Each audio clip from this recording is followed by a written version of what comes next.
Yo, what's up, good people? We are back with another episode of Growing Old with Him. This is episode 4, part 2 of Life Lessons with Him.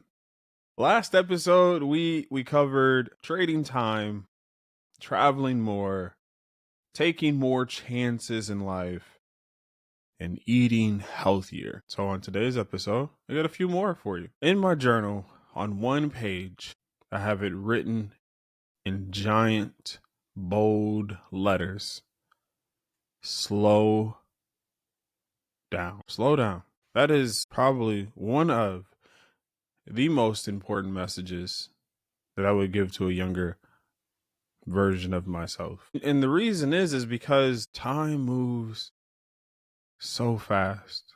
And I know it doesn't seem, when you're younger, it doesn't seem like it.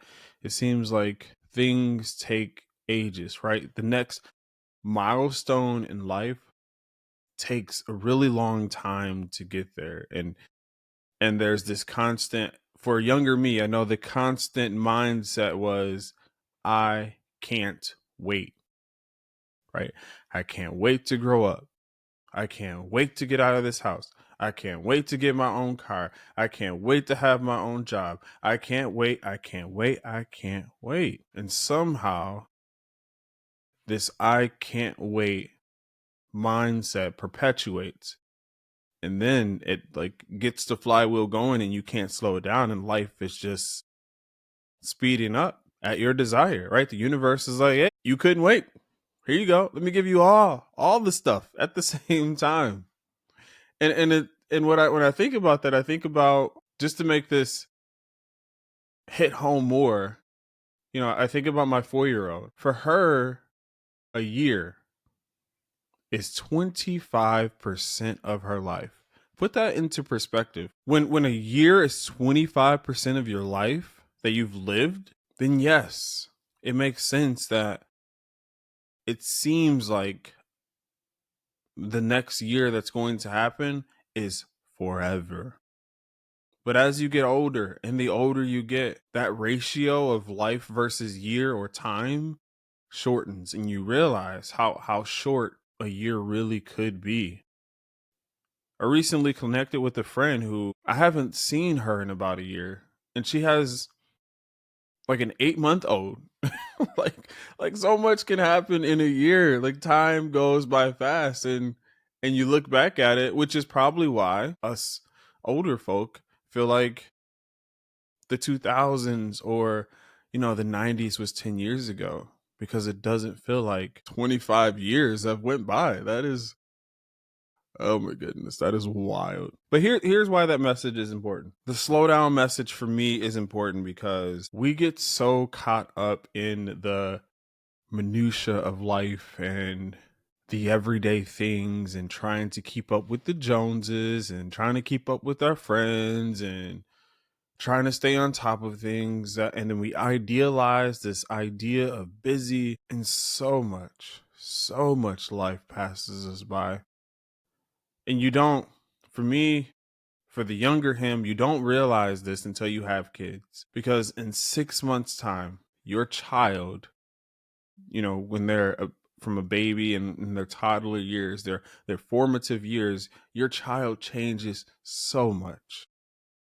And if you don't slow down and take the time to experience them now, then you're going to experience those moments in videos and photos, and you're going to be like, I missed it.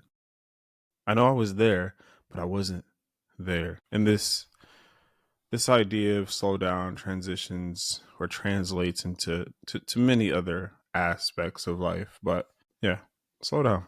All right, the next lesson isn't necessarily for me, because I think this is one of the things younger Himmer did well. So this is for anyone listening. But I've learned that there are two, there's probably more, but let me simplify this. Let me get this example out.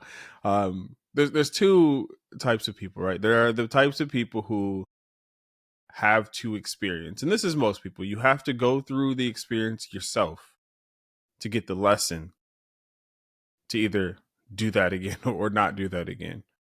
Myself, I pride myself in my ability, for the most part, to learn from the mistakes of others, right? So I could look at someone else and I could see the thing that they are going through or the path that they are taking, and I see how it works out for them, their results. And I don't think like, oh, my results may differ. I analyze it and I'm like, yeah, maybe maybe I shouldn't do that as well. Now, now the learn from the mistakes of others isn't sometimes you just got to experience the thing. And sometimes there are variables in play or there's something special about you that will allow that to work. But as just like a blanket statement, learn from the mistakes of others. Like take those examples, those results, those blueprints that other people are laying out, study those. See what the patterns are, see what works, what doesn't work, so that when you try, you sort of have an advantage. I think younger Henry and many of us at younger stages of life, we're like, I'm different.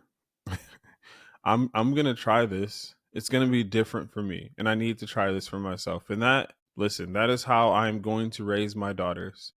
I'm going to give them the opportunity to experience whatever the thing is within boundaries, experience it, and then let's talk about the experience. But hopefully they take some of this learned from others' mistakes so that they don't have to go down, some of these other paths. These next two, I'll couple the next two because I think they go together. It's listen to your elders and ask the older people in your family more questions. My mom passed away, I don't know, at least 10, 15 years ago, a long time ago. My mom passed away a long time ago when I was fairly young, 19, 20, somewhere around there. My mom was one of two in her family, and her sister had passed not too many years before that, and her parents had passed. But this sounds like a sad story. This is a kind of sad story, but it's not. Bear with me. I'm illustrating a point here. So my mom's lineage and the story of her lineage and my history from her side of the family, I didn't have her parents to get that from, or her parents' parents to get that from. At least I don't think so. I've not met them. I don't have her sister, and then when she passed, I didn't have her. And so any history of my family that could be passed down verbatim from her or her direct lineage of, her ancestors, my ancestors, was lost. And I didn't get a chance to ask those questions. Like, why did you move to the state that we live in? Or how did you and dad meet? And I'm sure I asked that, but I can't even remember what what that story was. And the thing that I regret about that is that I had time. I had opportunities because parents always want to sit down and go through photos, and they always want to tell you about past and previous lives and your history. But this goes along with that whole slow down. We're just too busy. I ain't got time for that. We'll do that later, right? You think they're going to be there because you can't imagine a world without your parents. They're going to be there, and I'll have time later. And so you put it off. You don't ask the questions. And unfortunately, when things happen like life, they pass away, and now you're left with all these unanswered questions. And all it would have taken was 30 minutes, 20 minutes. Like, just sit down, ask the question. And I recently took, one of those DNA tests, and I get, some things back. And I think a lot of gaps, a lot of blanks would have been filled in if I would ask questions, if I would have taken the time to do that. And then the other part of that is, the elders part, listening to your elders. I know a younger Henry listening to what the elders had to say as far as don't do this or do that or whatever lessons that they try to embark upon you. We don't want to hear that, right? We don't. But sometimes those are the things that we do need to hear, whether it's right or whether it's wrong. It comes from a place of experience. They have gone through a life, and they have lived a life, and they have experienced a life. And so within that message, even if it doesn't fully apply to you, there is a lesson that you can draw from that could save you time, heartache, whatever. Right? I think there's importance to listen to your elders and give them the time, even if it's just to humor them. Even if it's just to humor them, I promise you that just sitting down and enjoying their company and listening to them, there's a lot of life wisdom. You know, and at 40, at 40, I think I have a lot of life wisdom that I can pass to, to the young folk. But you get 60 and you get 70, 80, it's double my lifetime. It's a long time to be on this earth. There's a lot of seasons of life, lots of experiences that person have had. And the lessons that they're going to give you, it's sort of like this, right? It comes from a little regret, a little FOMO, and also like, praising some successes of, hey, I made these decisions and these ended up working out for me. And if you talk to enough people and you see the pattern again, like there's the blueprint. Try it out. All right, and the last one I think I'll add here in this episode. We'll probably have a part 3. But the last one I'll add here is, again, there's a theme here. It sort of ties in with everything else, but it's spending more time with friends and family. I've listened to a couple podcasts lately, one with Tim Ferriss and the other with Trevor Noah.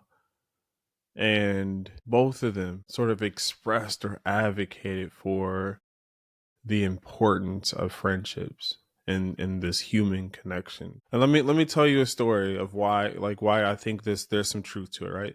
Like so the theory is, or what they were saying was that you need to spend time with friends. You need that time to connect with those people because there is sort of healing in that. There is sort of a remedy for depression for that. But here's why it's important to me. When my wife and I got married a few years ago, traditionally, I had a bachelor party with the group of my closest friends. And my closest friends, I mean, like, these are like 3 to 5 individuals who I've known for that 15, 20 plus years. So this is my core group of guys. We got the group chat. This is my core group of friends. And as you get older, you don't really have like time to spend with one another isn't as available as it was when you were younger. Families come into play, different geographical locations come into play, and just life. Like everybody has so many things built in their calendar that it's just hard to find time to just, get together. So everyone was able to make it to my bachelor party. We go down to Myrtle Beach. We drive in one of my friends' van and we rent this, this little house. And it wasn't even the season to like be at Myrtle Beach. We just wanted to go somewhere and, sound fancy. It's a bachelor party. But so we go, and throughout the entire weekend that we spend there, well, first of all, the entire weekend was a competition. Like we just competed with each other the entire weekend. And silly things. So we were at the golf spot where, you're in the dome, you swing the golf. I can't think of the name right now, but we were at the golf spot and we were going downstairs and someone was like, all right, like, I bet you I can go down these stairs faster than you. And then we raced down the stairs. All these like childish games that we played. Who could peel a banana faster? Pause.